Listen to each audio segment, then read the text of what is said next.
کرے غیر گر بت کی پوجا تو کافر، کواکب میں مانے کرشمہ تو کافر، جھکے آگ پر بہر سجدہ تو کافر، جو ٹھہرا اے بیٹا خدا کا تو کافر، مگر مومنوں پر کشادہ ہے راہیں، پرستش کریں شوق سے جس کی چاہیں، نبی کو جو چاہے خدا کر دکھائیں، اماموں کا رتبہ نبی سے بڑھائیں، مزاروں پہ جا جا کے نظریں چڑھائیں، شہیدوں سے جا جا کے مانگیں دعائیں، نہ توحید میں کچھ کمی اس سے آوے، نہ اسلام بگڑے نہ ایمان جاوے۔ مسلمان کا ایمان فیویکوئک کی طرح ہے، بڑا مضبوط ہے۔ یہ قبر پہ جا کے سجدہ کرے، یہ مزاروں پہ جا کے مرغا چڑھائے، بکرا چڑھائے، منتیں مانے، یہ سارے شرکیہ کام کر لے، یہ پکا مسلمان بنا رہتا ہے۔ اور ابھی تو الیکشن کا ماحول ہے، جو بیچارہ الیکشن میں آ جاتا ہے، سیاست میں آ جاتا ہے، اس کے تو 100 خون معاف ہو جاتے ہیں۔ وہ تو کوئی بھی کام کرے گا، کہے گا مولانا صاحب کیا بتاؤں، مجبوری ہے۔ یاد رکھو، دنیا کے کسی اور گناہ کے لیے ایکسکیوز پیش کیا جا سکتا ہے، نو ایکسکیوز فار شرک۔ اللہ تعالیٰ شرک کو معاف نہیں کرے گا، نو نو نو، نیور، کداپی نہیں، کبھی نہیں۔ مشرک کی مغفرت اللہ کی بارگاہ میں ہوگی نہیں۔ اللہ تعالیٰ اعلان کرتا ہے ان اللہ لا یغفر ان یشرک بہ ویغفر ما دون ذلک لمن یشاء۔ اللہ تعالیٰ اس انسان کو معاف نہیں کرے گا جو اللہ کا ادھیکار کسی اور کو دے رہا ہے۔ او میرے سیمانچل کے شیرسابادی ہو، اگرچہ آپ کی اکثریت اہل حدیث ہے، میں جانتا ہوں قرآن و حدیث پر چلنے کا آپ کا دعویٰ ہے، لیکن آپ کو بھی اپنے عقیدے پر غور کرنے کی ضرورت ہے۔ مجھے معلوم ہے اب آپ کے علاقوں میں بھی گنڈے تعویذ ہونے لگے ہیں، آپ کے بچوں کے گلے میں بھی تعویذ پائے جا رہے ہیں، آپ کے گھروں میں بھی بہت سارے شرکیہ کام ہونے لگے ہیں۔ اللہ تعالیٰ جب حرام چیزوں کی لسٹ بیان کرتا ہے تو پہلا گناہ کیا کہتا ہے؟ اللہ تشرکوا بہ شیئا، کہ اللہ کے ساتھ کسی کو شریک نہ کرنا۔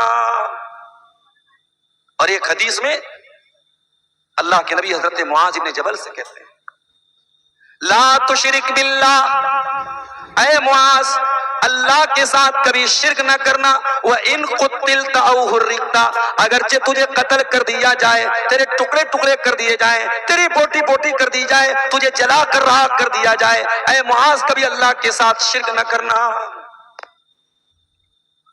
اور ایک بات بولوں، ابھی بہت سارے لوگ یہاں کی چندہ دیتے ہیں، مولانا صاحب میرے ماں باپ کی طرف سے یہ چندہ ہے، بہت اچھی بات ہے، دینا بھی چاہیے۔ ماں باپ کی طرف سے آپ صدقہ کر سکتے ہیں، خیرات کر سکتے ہیں، کوئی حرج کی بات نہیں ہے، مگر ایک بات بولتا ہوں، اگر ماں باپ مشرک ہیں اور شرک کی حالت میں مر گئے بغیر توبہ کیے، تو ایسے ماں باپ کی طرف سے نہ تو صدقہ دیا جا سکتا ہے، نہ چندہ دیا جا سکتا ہے، نہ ایسے ماں باپ کے لیے مغفرت کی دعا کی جا سکتی ہے۔ اللہ، اپنی ماں ہے، اپنا باپ ہے، مگر ہمیں اجازت نہیں، ہمیں پرمیشن نہیں ہے، ناٹ الاؤڈ، ہم اپنے مشرک ماں باپ کے لیے مغفرت کی دعا نہیں کر سکتے۔ کٹیہار والوں، اگر آپ اپنے ماں باپ کے لیے مغفرت کی دعا کرتے ہیں تو خوش قسمت ہیں آپ کو وہ دولت ملی ہے جو ابراہیم علیہ السلام کو نہیں ملی۔ ابراہیم علیہ السلام اللہ سے دعا کرتے ہیں وَاغْفِرْ لِأَبِي إِنَّهُ كَانَ مِنَ الضَّالِّينَ، اے اللہ میرے پتا کو معاف کر دے، میرے باپ کو بخش دے، میرا باپ بھٹک گیا تھا، گمراہ ہو گیا تھا۔ اللہ نے کہا خبردار اے ابراہیم، تیرا باپ مشرک تھا اور شرک کی حالت میں مرا تھا، تو اپنے باپ کے لیے مغفرت کی دعا نہیں کر سکتا۔ ابراہیم علیہ السلام کہتے ہیں وَلَا تُخْزِنِي يَوْمَ يُبْعَثُونَ، اے اللہ مجھے قیامت کے دن تو ذلیل نہ کرنا، اے اللہ اس سے بڑھ کے میری ذلت کیا ہوگی، اے اللہ اس سے بڑھ کے رسوائی کیا ہوگی کہ میرا باپ جہنم میں جائے گا۔ اللہ کا اعلان ہوگا نو فارگیونیس فار دا مشرک، مشرک کے لیے کوئی معافی نہیں۔ اے ابراہیم تیرا باپ مشرک تھا، اور تو ذرا اپنے پیر کی طرف دیکھ، بخاری کے الفاظ ہیں ابراہیم علیہ السلام اپنے پیر کی طرف دیکھیں گے، ان کا باپ بچو، ایک جانور ہوتا ہے بچو، بچو کی شکل میں لایا جائے گا اور پیر کے بل اس کو الٹا کر کے اس کو پھینک دیا جائے گا جہنم کی آگ۔ اللہ اکبر۔ ابراہیم اپنے باپ کے لیے مغفرت کی دعا نہیں کر سکتے۔ ہمارے پیارے نبی اپنی ماں کی قبر پہ گئے صحابہ کو لے کر، جس ماں کو 6 سال کی عمر میں کھو دیا تھا، اس ماں کی قبر پہ گئے۔ 50 سال کے بعد بچہ بوڑھا ہو جائے تب بھی ماں کی ممتا بھولتا نہیں ہے۔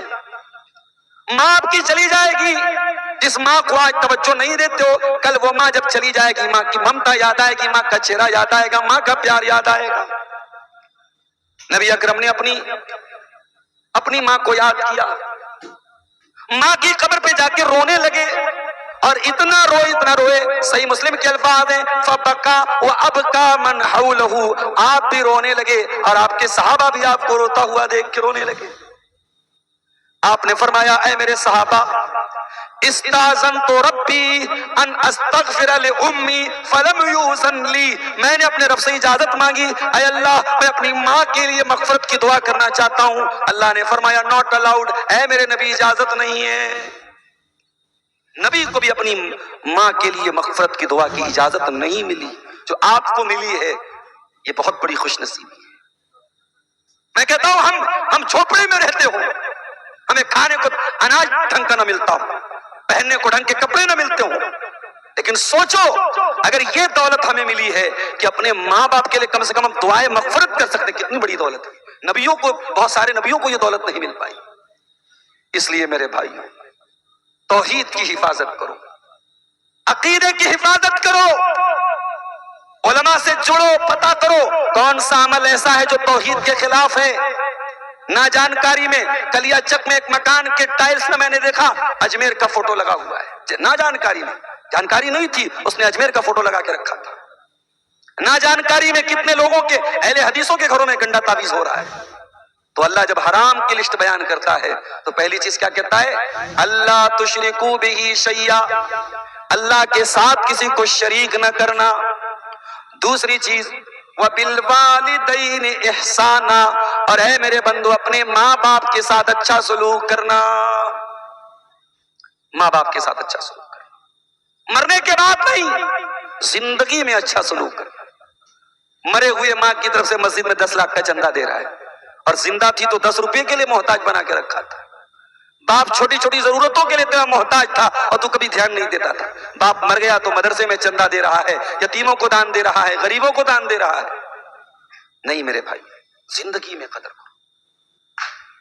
اگر آپ کو بوڑھے ماں باپ ملے ہیں اور آپ کو اس بوڑھے اور لاچار باپ کا پاخانہ صاف کرنا پڑ رہا ہے تو اللہ کی قسم، دنیا میں لاکھوں صفائی کرمی ہیں جو اس لیے گندگی صاف کرتے ہیں ان کو پیسہ ملتا ہے۔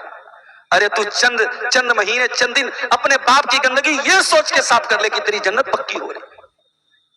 تیری ماں اگر بوڑھی ہے اور تجھے اپنے ہاتھوں سے اپنی ماں کو کھانا کھلانا پڑ رہا ہے تو تو بوجھ نہ سمجھ، تو پریشانی نہ سمجھ، تو کتنے سالوں تک تیری ماں اپنی گود میں بٹھا کے تجھے کھلایا کرتی تھی۔ میں ایک طرفہ بات نہیں کروں گا، شادی کے بعد ہر گھر میں ساس اور بہو کا میٹر آتا ہے، شوہر بیچارہ پریشان ہو جاتا ہے، ماں کی بات مانوں کہ بیوی کی بات مانوں؟ میں کہتا ہوں بھائی، ایک کے پیروں کے نیچے جنت ہے اور ایک کے ساتھ تجھے جنت میں جانا ہے۔ ایک شریک حیات ہے اور ایک سبب حیات ہے۔ ایک نے تجھے پیدا کیا اور ایک تیرے لیے تیرے بچوں کو پیدا کرے گی۔ ایک تیرے بھروسے سب کچھ چھوڑ کے آئی ہے اور ایک نے ساری قربانی دے کے تجھے پیدا کیا ہے۔ تجھے بیلنس کرنا ہے، تجھے ماں کا بھی خیال کرنا ہے، تجھے بیوی کا بھی خیال کرنا ہے۔ وَبِالْوَالِدَيْنِ إِحْسَانًا، اور اے میرے بندو اپنے ماں باپ کے ساتھ اچھا سلوک کرو. تیسرا حکم، 10 باتیں مجھ کو بیان کرنی ہے، جیسے ہی 10 بات پوری ہوگی ٹاپک ختم ہو جائے گا. اور اگر مولانا جرجی صاحب اسٹیج پر آ گئے تو ویسے بھی بڑا مسئلہ ہو جاتا ہے نا. کہیں کہیں جلسے میں ایسا ہوا کہ میری تقریر چل رہی ہے، اب شیخ جرجی صاحب آئے تو ساری نظریں ان کی طرف چلی گئی، تو یہ تو نہیں ہونا چاہیے. مقرر توجہ چاہتا ہے. اگر میں تقریر کر رہا ہوں پیچھے اسٹیج پر بھی اگر خسر پسر ہوتی ہے اس سے بھی ڈسٹرب ہوتا ہے. میں کہیں کہیں خطبہ دیتا ہوں، گرمی کا موسم رہتا ہے، لیکن اگر پنکھا زیادہ تیز آواز کرتا ہے تو میں پنکھا بند کرا دیتا ہوں، کیونکہ مقرر کو سکون چاہیے. یہ ہمارے یوٹیوبر حضرات لگائے ہیں، اب بیچ بیچ میں پیچھے سے لوگ آواز دیتے ہیں نیچے کرو نیچے کرو، مقرر کو ڈسٹرب ہوتا ہے. تو اگر شیخ جرجیت صاحب آ جائیں گے تبھی میں بات ختم کر دوں گا. تو تیسری چیز کیا ہے؟ وَلَا تَقْتُلُوا أَوْلَادَكُمْ مِنْ إِمْلَاقٍ. اے ایمان والو، اپنی اولاد کو فاقہ کشی کے ڈر سے، یہ سوچ کر کے کہ وہ کیا کھائے گی، قتل نہ کرو. ماں کے پیٹ میں آج بھی بچوں کو قتل کیا جا رہا ہے، ایبارشن کیا جا رہا ہے، حمل کو ضائع کیا جا رہا ہے، گربھ پات کیا جا رہا ہے. 1400 سال پہلے بچے پیدا ہونے کے بعد قتل کیے جاتے تھے، لڑکیاں پیدا ہونے کے بعد قتل کی جاتی تھی. آج کی دنیا ترقی کر چکی ہے، آج ماں کے پیٹ میں ہی بچیوں کو مارا جا رہا ہے. وَلَا تَقْتُلُوا أَوْلَادَكُمْ مِنْ إِمْلَاقٍ. اپنی اولاد کو فاقہ کشی کی وجہ سے، غربت کی وجہ سے قتل. اگر حمل ٹھہر گیا ہے تو جب تک بہت کرٹیکل سچویشن نہ ہو، عورت کی جان خطرے میں نہ ہو، حمل کو گرانے کی اجازت نہیں، چاہے وہ 1 مہینے کا ہو چاہے وہ 10 دن کا ہو. اگر اس کے پہلے، حمل کے پہلے احتیاطی تدابیر اختیار کی جائیں تاکہ بھی بچوں کے بیچ میں گیپنگ ہو، وہ ایک الگ مسئلہ ہے. لیکن اگر حمل ٹھہر چکا ہے، اس کو گرانا یہ اولاد کا قتل ہے اور حرام ہے میرے پیارے ساتھی. اور آگے اللہ نے ایک عجیب بات کہی، فرمایا نحن نرزقکم وإیاہم. تم کو بھی روزی ہم دینے والے، تمہاری اولاد کو بھی روزی ہم دینے والے. تو یہ مت سمجھ کہ تو کھلاتا ہے، نہیں نہیں، تو نہیں کھلاتا ہے، اللہ کھلاتا ہے. کتنے لوگ ہیں ان کے گھر میں صرف 2 بیٹے ہیں اور اللہ تبارک و تعالی نے ان کو غربت اور پریشانی میں ڈال کے رکھا ہے. اور کتنے لوگ ہیں ان کے 10 بیٹے ہیں اور سب چین سے کھا رہے ہیں. تو دولت کی تقسیم ہماری اولاد کے حساب سے نہیں ہے میرے بھائیوں. اللہ دیتا ہے روزی، اللہ دیتا ہے تو جس کے 8 بچے ہیں اس کو بھی روزی مل رہی ہے، اور اللہ نہیں دیتا ہے تو جس کے گھر میں 1 بھی بیٹا نہیں اس کو بھی پریشانی آتی ہے. تو فرمایا نحن نرزقکم وإیاہم، ان کو بھی روزی ہم دیتے ہیں، تم کو بھی روزی ہم دیتے ہیں. اس کے بعد چوتھی چیز، وَلَا تَقْرَبُوا الْفَوَاحِشَ مَا ظَهَرَ مِنْهَا وَمَا بَطَنَ. اور اے میرے بندو، فحش کاموں کے، اشلیل کاموں کے، ولگر کاموں کے قریب نہ جانا. اللہ، ایک لفظ اللہ نے استعمال کیا، الفواحش، all the vulgar activities.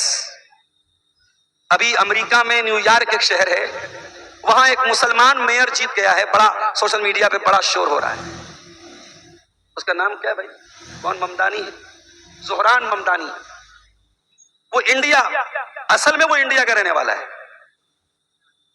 اور مسلک کے اعتبار سے وہ شیعہ ہے، اور شیعوں میں بھی اثنا عشری شیعہ ہے، جو صحابہ کو گالی دینے والا فرقہ ہے، اس سے اس کا تعلق ہے. مسلمان بڑے خوش ہو رہے ہیں صاحب، امریکہ کی کہ اتنے بڑے شہر نیو یارک میں ایک مسلمان میئر بن گیا. ابھی کل میں سوشل میڈیا پہ پڑھ رہا تھا کہ امریکہ میں وہ لوگ جن کا تعلق LGBT سے ہے، جو لیسبین اور گے، یعنی مرد کا مرد کے ساتھ تعلق اور عورت کا عورت کے ساتھ تعلق کو جو لوگ صحیح مانتے ہیں، جائز مانتے ہیں، زہران ممدانی کہتا ہے مجھے ان کے نظریے سے بھی کوئی اختلاف نہیں ہے، میں ان کے ساتھ بھی کھڑا ہوں. اور وہ لوگ جو یہ کہتے گاڈ از گے، نعوذ باللہ نعوذ باللہ، جو کہتے اللہ تبارک و تعالیٰ کے بارے میں کہ وہ بھی گے ہے، زہران ممدانی کہتا ہے مردود کہ میں ان کے ساتھ بھی کھڑا ہوں، اور ہم بڑے خوش ہو رہے صاحب وہ مسلمان ہیں. تو سوشل میڈیا پر آنے والی ہر خبر پر بہت جلدی خوش مت ہو جایا کرو. دنیا میں ایسے ایسے خبیث لوگ بھی ہیں جو نعوذ باللہ اللہ کے بارے میں ایسا گندا عقیدہ رکھتے ہیں. دنیا کی بہت بڑی گندگی ہے مرد کا مرد کے ساتھ ناجائز، مرد کا مرد سے تعلق بنانا. یہ اس عمل کی شروعات حضرت لوط علیہ السلام کی قوم نے کی تھی، اور جانتے ہو عذاب کیا اترا تھا ان کے اوپر؟ آسمان سے پتھروں کی بارش ہوئی تھی اور پوری قوم کو اللہ نے الٹ دیا تھا. انہوں نے اللہ کے قانون کو الٹا. اللہ نے مرد کے لیے عورت کو بنایا ہے، شوہر کے لیے بیوی کو بنایا ہے. وہ مرد کے ساتھ تعلق بناتا تھا. جب انہوں نے اللہ کے قانون کو الٹا، اللہ نے پوری بستی کو الٹ دیا. اور آج بھی عرب کے اندر وہ سرزمین موجود ہے، وہاں پہ ایک بہت ہی گندے پانی کا سمندر اور گندے پانی کی جھیل ہے جس کو ڈیڈ سی کہتے ہیں، بحر مردار کہتے ہیں.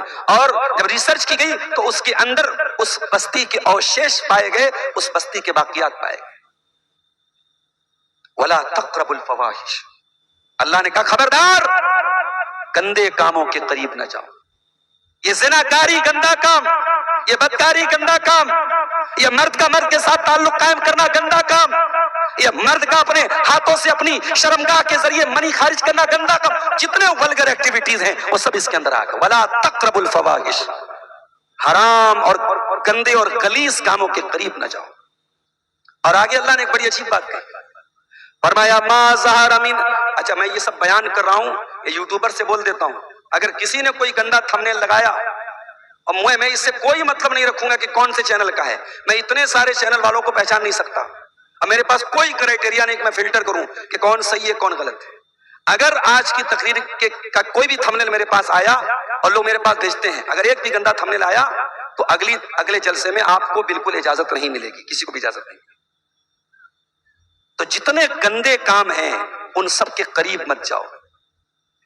ما ظہر منہا وما بطن، جو ظاہری گندے کام ہیں، جو دکھ رہے ہیں، جو اوپن ہیں، ان سے بھی بچو.